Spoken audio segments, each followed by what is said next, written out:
O ministro Flávio Dino comentou nesta quarta-feira o recurso do presidente da Câmara, Hugo Motta, que cedeu à pressão bolsonarista e pediu a revisão da decisão do Supremo contra a suspensão do julgamento de Alexandre Ramagem pela tentativa de golpe. A fala do ministro ocorre um dia após a mesa diretora da Câmara ter protocolado, por iniciativa de Motta, uma ADPF no STF pedindo uma nova análise da decisão que derrubou o pedido de sustação integral da ação penal em que são réus o ex-presidente Jair Bolsonaro, Ramagem e outras 5 pessoas. Tampouco há violação à separação de poderes. Esses dias, a primeira turma, presidida pelo ministro Zanin, em tema relatado pelo eminente ministro Alexandre de Moraes, se defrontou com esta ideia de que a separação de poderes impediria a primeira turma de se pronunciar sobre uma decisão da Câmara.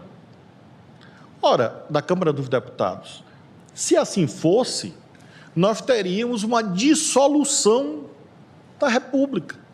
Porque aí cada poder e cada ente federado faz a sua bandeira, o seu hino, emite a sua moeda, e aí, supostamente, se atende à separação de poderes. Eu fico pensando no pobre do Aristóteles, que distinguiu governo moderado de governo despótico, tendo no reino dos céus que ouvia a deformação, milênios depois, da sua ideia, que, como bem sabemos, foi redesenhada pelos liberais. O pobre do Locke, no segundo Tratado de Governo Civil, Montesquieu, tendo que, a estas alturas, imaginar que a separação de poderes chega ao ponto de suprimir o controle jurisdicional.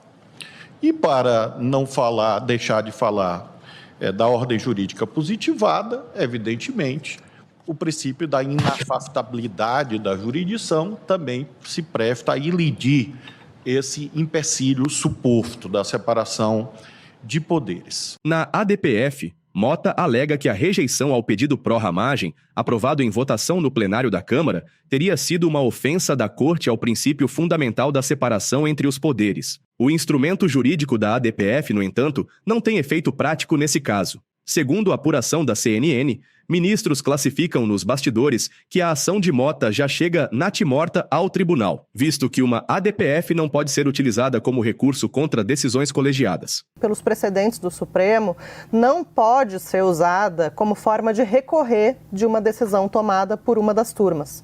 Nesse caso, fica claro, embora uma ADPF ela tenha ali um caráter abstrato para discutir o alcance, a possibilidade da Câmara suspender uma ação penal contra um deputado por crimes que são alheios ao mandato parlamentar ou até anteriores à diplomação como parlamentar, isso é discutido de uma forma mais abstrata no plenário, mas há claramente ali na ação de Hugo Motta uma personalização, uma tentativa então de tentar reverter essa decisão da primeira turma que manteve a ação penal válida pelos crimes que foram cometidos então antes da diplomação como deputado federal. A gente lembra que Ramagem, ele é réu nesse processo porque ele era diretor da Agência Brasileira de Inteligência, a ABIN, durante o governo Bolsonaro.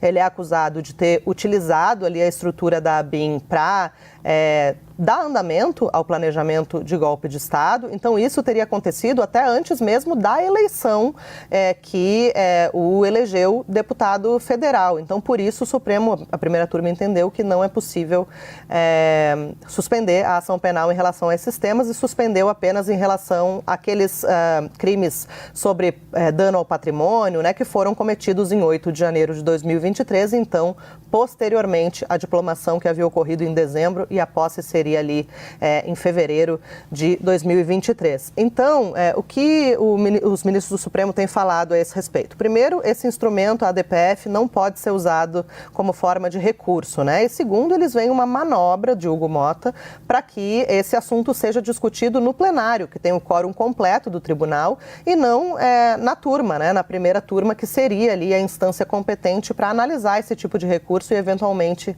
rever essa decisão, embora esse seja considerado considerado um cenário bastante improvável. Então, por isso que se fala, olha, essa ação é natimorta, não tem chance de prosperar, porque ela não é adequada tecnicamente para discutir esse assunto. Agora, do ponto de vista político e de clima, Tainá, que também é algo que a gente consegue apurar e sentir ali com base nas conversas em relação a esse assunto, pegou bastante mal o teor desse documento, né? O teor dessa ação que o Hugo Mota ajuizou ontem no Supremo Tribunal Federal. O Hugo Mota fala que a prerrogativa da Câmara de suspender a íntegra da ação penal, independentemente se o crime foi cometido antes ou depois da diplomação, ela busca proteger o parlamento de um uso indevido do sistema penal e também de processos com viés persecutório. Então, praticamente o Hugo Mota diz o que a narrativa bolsonarista sempre repete, né, de que as investigações, as apurações, né, e os procedimentos tomados pelo STF têm aí um viés político de perseguição a Bolsonaro e aos seus aliados. Então, isso inflamou um pouco o clima e até só para concluir, alguns ministros lembraram que naquele beijamão que você trouxe lá atrás, Tainá, que o Hugo Mota fez pelos gabinetes dos ministros do Supremo, prometendo que não ia inflar esse clima e não ia levar adiante pautas que atacassem, né, a corte de alguma maneira, isso foi visto aí como um sinal de descumprimento dessa promessa. O próprio Hugo Mota se manifestou nas redes ao protocolar o pedido. Segundo ele, esperamos que os votos dos 315 deputados sejam respeitados. A harmonia entre poderes só ocorre quando todos usam o mesmo diapasão e estão na mesma sintonia.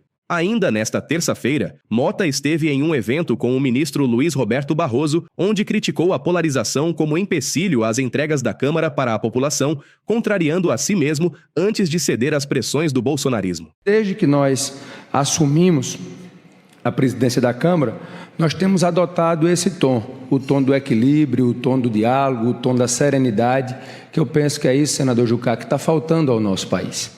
Nós não podemos viver numa polarização. Nós não podemos viver numa polarização política radicalizada que faz muitas vezes nós termos um gasto de energia com assuntos que ao final do dia não produzem absolutamente nada, quando na verdade nós poderíamos estar focados numa agenda de entregas à sociedade, de entregas ao nosso país. E nós no Parlamento, conduzindo a Câmara dos Deputados, nós vamos trabalhar para blindar a nossa pauta dessa polarização. Ele seguiu afirmando uma defesa pacifista, que na verdade contradiz as recentes ações tomadas pela Casa sob sua liderança, e cutucou a participação dos poderes, passando uma mensagem de que cada um tem seu espaço. Tenho me esforçado bastante ao lado dos líderes partidários da Câmara, justamente para que implementemos essa agenda. E essa pacificação, ela passa pela harmonia entre os poderes, e aí essa não é uma tarefa só do Poder Legislativo. Penso que cada poder tem que fazer a sua autocrítica para colaborar com essa harmonia, porque não é só um poder que vai conseguir harmonizar o país, é dialogando o Poder Legislativo, o Poder Executivo e o Poder Judiciário, cada um nas suas responsabilidades, para que ao final possamos, de certa forma, colocar o Brasil em primeiro lugar e entender que isso é o que vai verdadeiramente ajudar a melhorar a qualidade de vida da nossa população. E tendo esse ambiente de pacificação, nós vamos ter um ambiente favorável para que economicamente o país possa crescer e se desenvolver. O Brasil que tem tantas potencialidades, o Brasil que é alvo e é buscado por investidores tanto nacionais como internacionais. Se nós conseguirmos passar esse ambiente de pacificação, de segurança jurídica, nós vamos com certeza avançar numa agenda muito positiva que será fundamental para o crescimento e o desenvolvimento do nosso país. Logo após a tentativa de Mota de reverter a decisão do STF, o deputado Lindbergh Farias foi às redes sociais nesta noite de quarta reprovar a atitude do presidente. Segundo ele, falam em anistia, trancar a ação penal do Ramagem e autorizar parlamentares a rever decisões do STF. O deputado alerta: não devemos ir por um caminho de escalar uma crise entre os poderes.